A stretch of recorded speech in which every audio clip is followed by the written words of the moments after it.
Mübarek destan yazılır şimdi, bir mübarek kervan çıkmış bu yola, Turnalı kervana, başı var sonu yok, ben mi derim ki?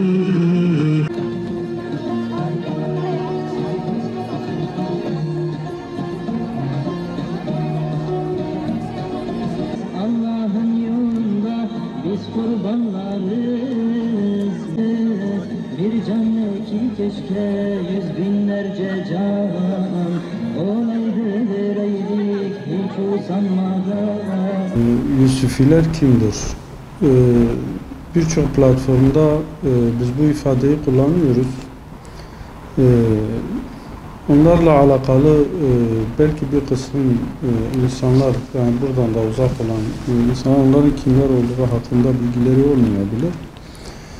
Kısaca şöyle diyebiliriz, Yusufiler aziz İslam için, halkın irşadı ve ıslahı için çalışan, bunun için her türlü zorluğa katlanan, İslam düşmanlarının saldırılarına maruz kalan, göğüs geren, Kur'an'ı öğrenen ve öğreten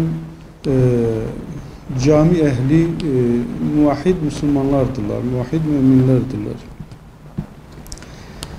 90'lı yıllarda bu gibi çalışmaları yaparken tabi bölge üzerinde emelleri olan, planları olan bir kısım gayrimeşru yapılar onların bu ıslah çalışmalarına, tebliğ çalışmalarından rahatsız oldular.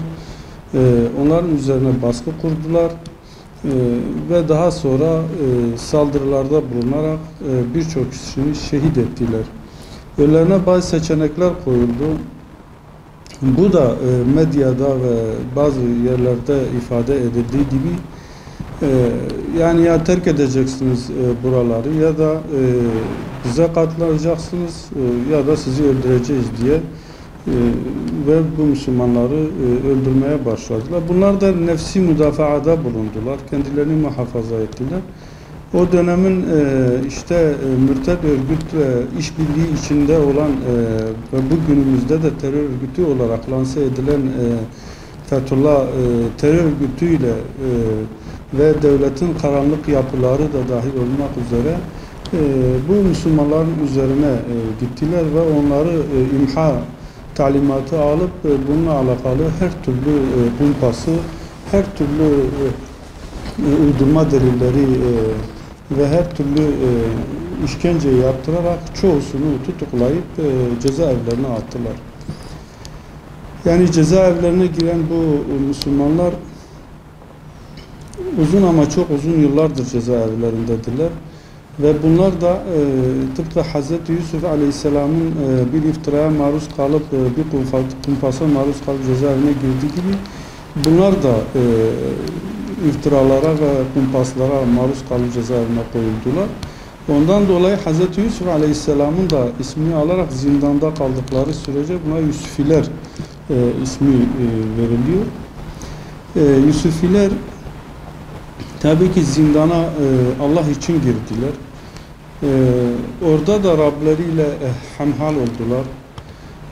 Hiçbir zaman orada da yani baskılara ve işkencelere, eziyetlere yani maruz kalıp taviz vermediler. İnançlarını yitirmediler. Uzun yıllar boyunca yani kendi davalarına ve şereflerine leke getirecek hiçbir şeyde bulunmadılar. Sırf mahpusluktan kurtulalım diye yalvarmadılar hiç kimseye. Burada tek sıkıntı kendilerinin maruz kaldığı haksızlıktır, adaletsizliktir. Bunun için bütün çabamız, bütün gayretimiz. Yoksa kendileri herhangi bir suç işlemiş değildiler. O dönemin devlet organları içerisinde yer alan ve hemen hemen her tarafı ele geçiren FETÖ yapılanması aldığı imha talimatı üzerine bu cami ehli muvahhid müminlerin üzerinde her türlü planı gerçekleştirmek için deliller uydurdular, kumpaslar kurdular ve polisiyle, hakimiyle, savcısıyla bunların üzerine gitti ve bunları dediğimiz gibi kumpaslarla, uydurma delillerle cezaevlerine koydular. O gün o haksızlığı yapanlar bugün terör örgütü olarak en yüksek tepeden bunlar adlandırılıyorlar. Onların güya sözde kumpaslarıyla cezaevine koyulan diğer başka kesimden insanlar ya da devlet içerisinin bazı birimlerinde görev alan bir kısım kişileri işte bunların kumpasıyla içeri girdiler diye cezaevinden çıkarttılar. Fakat konu bu Müslümanlara gelince yani devlet yetkilileri tamamen sağır ve dilsiz kalıyorlar. Bunların haksızlıklarını dile getiren insanlara kulak tıkıyorlar. Bizim amacımız, bizim gayretimiz, çabamız bu insanlara yapılan haksızlığın giderilmesidir. Bu adaletsizliğin giderilmesidir. Bu yakın zamanda MHP tarafından bir af önerisi meclise sunuldu. Bakıyoruz bu afın içerisinde de tamamen yani halkı mağdur eden, tamamen halka yönelik suçlar işleyen, insanları mağdur eden insanları kapsıyor. Oysa ki Sayın Cumhurbaşkanı birçok açıklamasında devlet ancak kendisine karşı işlenen suçları affedebileceğini, mağdur olan insanları ancak affederse kendisini mağdur eden kişilerin affedilebileceğini söylüyor, belirtiyor. Bunu belirtmesine rağmen meclise sundukları tekliflerde tamamen gene bu Müslümanları kapsam dışı bırakan şeyler vardır. Biz tekrar da bunları defalarca çeşitli platformlarda dile getirdik, aktardık, söyledik. Devlet yetkililerine de biz bunu defalarca söyledik. Fakat herhangi bir netice alınmadı. Eğer bu insanlar bir suç işlemişlerse çıkarsınlar, delilleriyle halkın gözünün önüne koysunlar, kamuoyuna sunsunlar. Bizim istediğimiz bunlardan yani affedilmek değildir. Bu haksızlığın giderilmesidir, adaletsizliğin giderilmesidir.